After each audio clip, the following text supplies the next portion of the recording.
So, ladies and gentlemen, welcome to our Venus or Planets through Navamsa series. And today we're going to be covering Venus in the seventh house of your D9 Navamsa chart, as in what happens when Venus is in the seventh house of your Navamsa, which is one of the most important charts in Vedic astrology because it shows the inner strength of your planets. It shows the married life. It shows the second half of your life. It shows what you mature into. It shows the luck and bhagya of your spiritual ashram, your marriage ashram.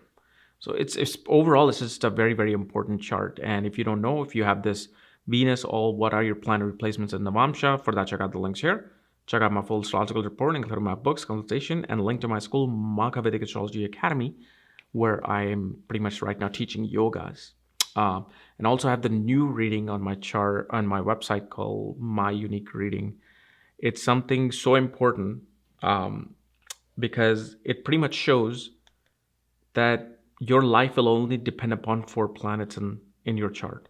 Those 4 planets will be everything compared to the other 4, 5, 6 planets, whatever you follow. Those will be the most important of 4. So it's weird. I can't explain it. But anyway, let's get started with Venus in the 7th house of your Navamsa.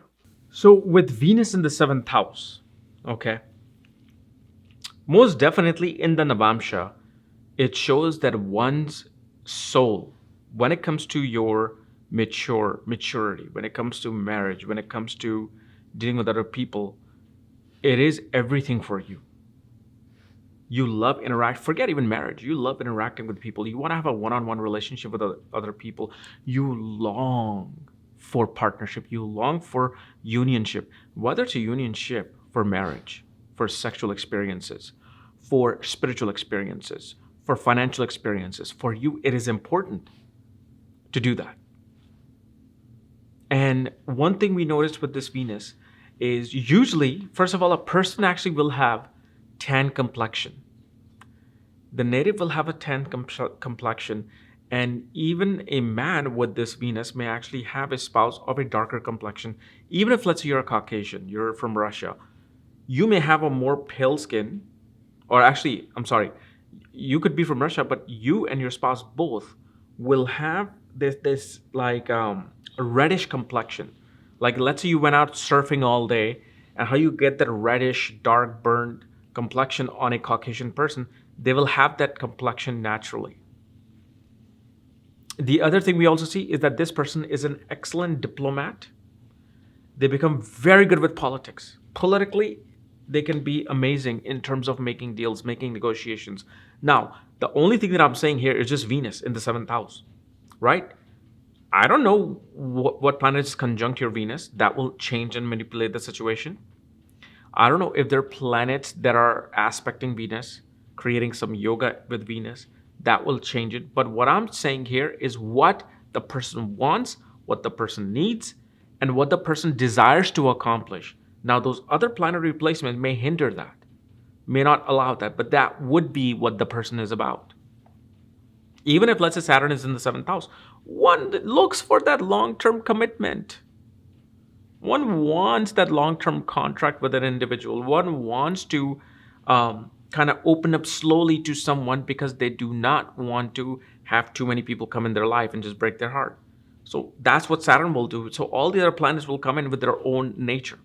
But one thing I'll tell you with Venus in the 7th house, always a person will just keep balancing their marriage and relationship. It's going to be unbalanced naturally. Why? Because the natural 7th house is ruled by Venus. Libra has its soul in the 7th house. I don't care if it's Aries rising, Capricorn rising, Aquarius rising.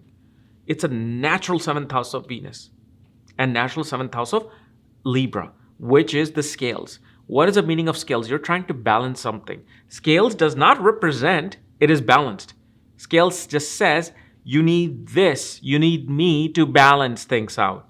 Whether you want more, whether they want more, whatever the agreement is, you need me. That's all that is. So don't think of a Libra as a balanced sign. Oh, Libra people are very balanced. Find me one Libra who's balanced.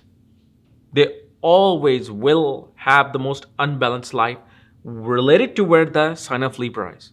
Libra is the most unbalanced sign. It has actually the more dramatic, destructive nakshatras there. Chitra, Swati, Vishaka. So naturally, that seventh house represent that. It's that soul is there. So you got to look at astrology in a multi-dimensional way. So let's say you're a Leo ascendant in Navamsa, Aquarius is in the seventh house.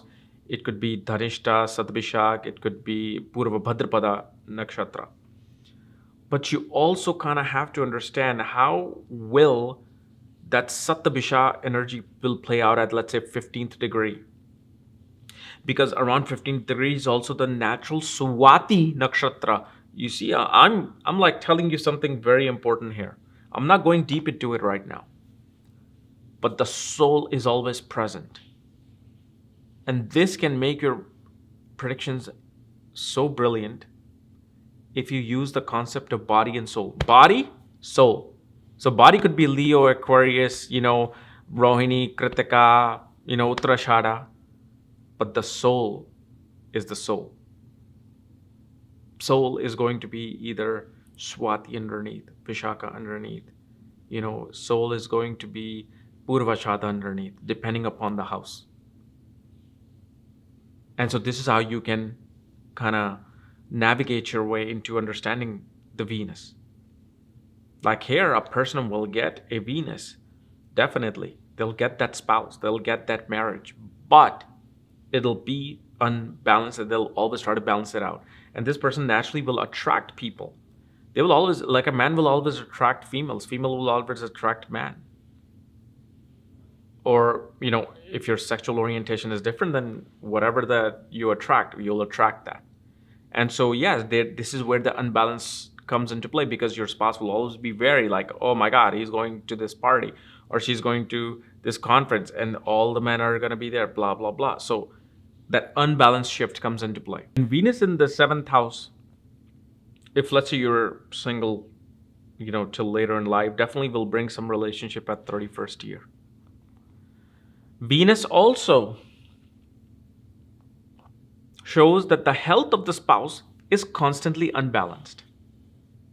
Health of the spouse is constantly unbalanced. But also shows spouse, and through the spouse, your accumulation of wealth will occur. And the other thing we see, marriage brings devotion of some sort, either escapism or devotion. Either marriage is going to bring escapism through drugs, alcohol, running away from things, or Venus will bring spiritual devotion, religious devotion, devotion to Guru, devotion to something higher, something more pure.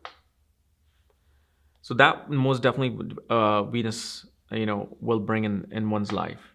Now, when it comes to will you have a beautiful spouse or not? Well, first of all, beauty is an eye of the beholder.